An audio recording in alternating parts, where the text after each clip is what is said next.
qui mène la danse. Bonjour à tous. Alors bienvenue aux membres de l'association Qui sème récolte.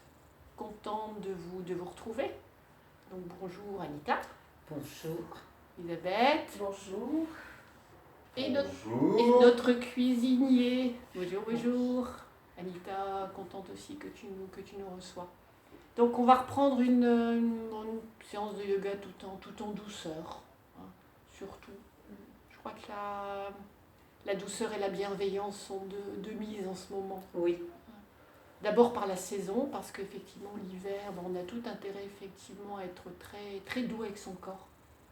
Et puis la période fait que effectivement beaucoup de bienveillance envers soi-même. Et c'est vrai que la bienveillance qu'on s'envoie, on est alors en capacité aussi de la renvoyer aux autres. Et ça, c'est vraiment, vraiment important. Oui. On ne peut pas ne pas être bienveillant à son égard et puis l'être avec les autres. Dire voilà, donc on l'expérimente d'abord pour soi. Et c'est peut-être ça aussi une des qualités du yoga. C'est l'expérience en fait. On expérimente en fait. Et notre expérimentation, elle se fait avec nous-mêmes. Hein. Voilà, donc voilà, c'est une introduction qui me vient comme ça. Souvent dans les séances, hein, comme ça en présentiel, j'ai pas toujours j'ai pas toujours une idée précise de ce que je vais dire, et puis il y a quelque chose qui arrive comme ça. Voilà, oui, tout à fait. Alors, je ne vais pas repréciser, puisque vous êtes tous les trois déjà venus à une de mes séances, hein, donc je ne vais pas repréciser effectivement la prudence, hein, par rapport à la douleur, donc ne jamais avoir mal. Donc je voulais voir avec vous aujourd'hui 3 choses. En fait, la séance va se répartir en trois périodes en fait. Hein. Donc toujours le démarrage debout, après au sol, et puis après en relaxation ou en méditation. Alors en posture assise, comme vous, voilà, ça c'est aussi une possibilité. Pas assis sur une chaise, parce que c'est vrai que, excusez-moi, vous ne les voyez pas, mais ils sont assis sur une chaise en fait. Hein. Donc c'est tout à fait possible. Ou alors effectivement sur son tapis. Je voulais vous parler aussi aujourd'hui des choses qu'on utilise aussi en yoga. Donc en yoga, effectivement, il y a les postures, que vous connaissez, il y en a des multitudes. Elles n'ont pas besoin d'être compliquées pour être efficaces. Ça aussi, c'est vraiment un message à transmettre. Quelquefois, quand on voit des postures hyper complexes, on se dit « Waouh, ça aura un bénéfice extraordinaire ». Pas sûr. Pas plus. Pas plus. Exactement, Anita, pas plus. Tout dépend de la manière dont on la pratique, dont on pratique en fait cette posture dans la conscience. Donc, posture, également respiration, mais on va de toute façon insister beaucoup aujourd'hui sur la respiration. Respiration, je vous rappelle, profonde. Alors pas spécialement lente, hein.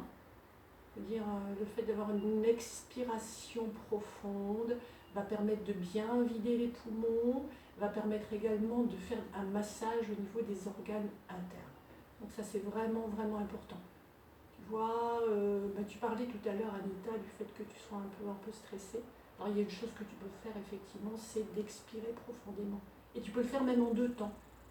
Expire, t'attends un petit peu, et tu continues ton expiration. Voilà.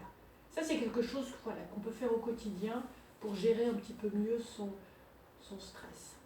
C'est pas la seule. Non. Voilà, le fait d'aller dans la nature, effectivement, le fait que vous cuisinez, que vous jardinez, tout ça, c'est une aide précieuse. Et que vous vous rencontrez aussi.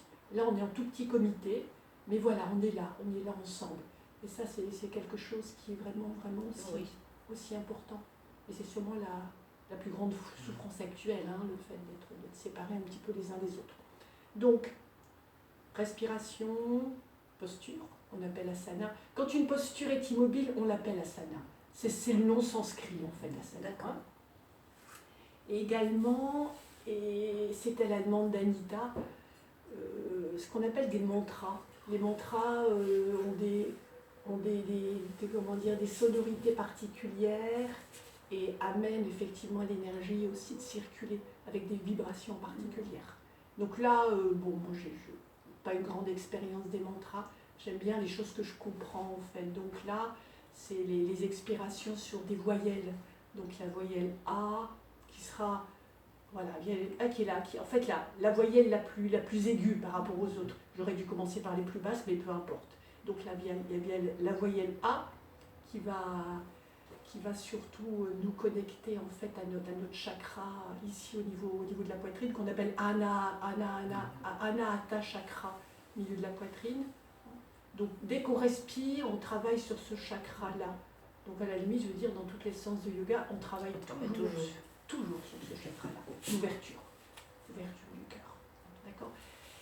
Petite précision aussi, parce que là je vous parle un petit peu des sonorités qui ont un sens dans les mantras, mais on peut aussi y associer ce qu'on appelle des mudras. Alors les mudras, c'est certaines positions de main.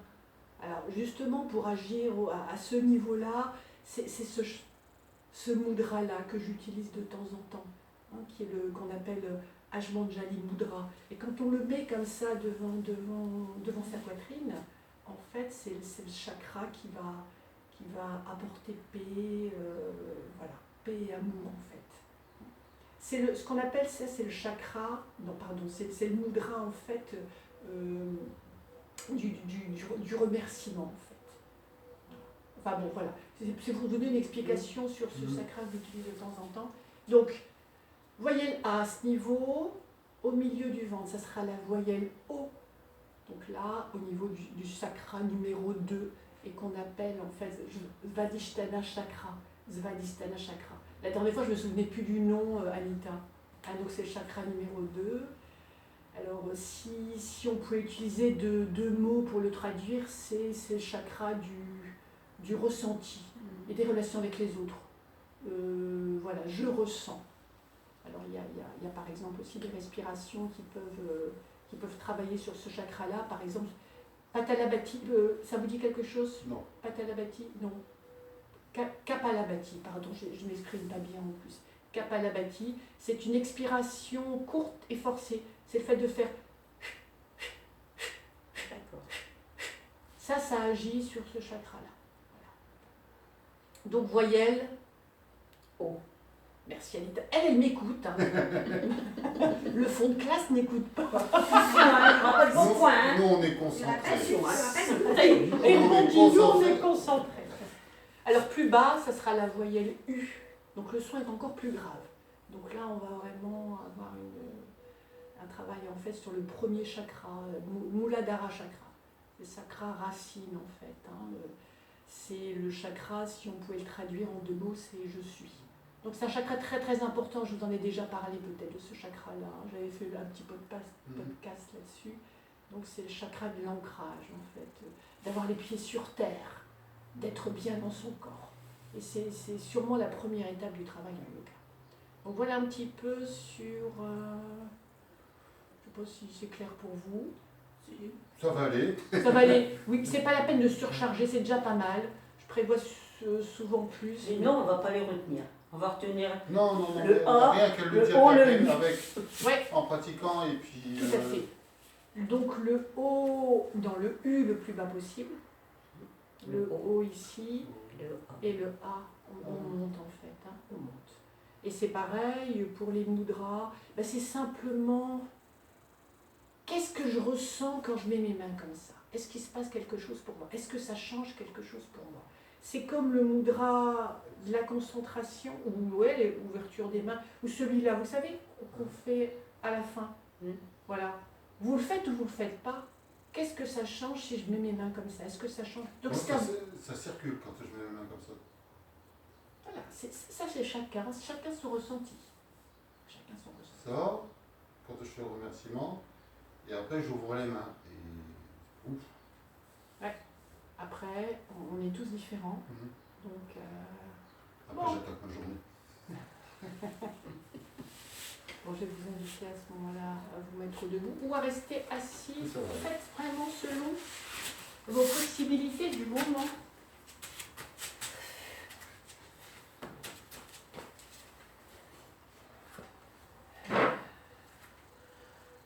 On fait d'abord une observation tout d'abord de ce qu'on ressent là dans le moment, au niveau de son corps d'abord. Donc s'il y a des zones de tension particulières ou peut-être des zones de douleur particulières aussi. Peut-être pour y mettre une attention plus soutenue. Donc on observe ce corps, le pied jusqu'en haut de la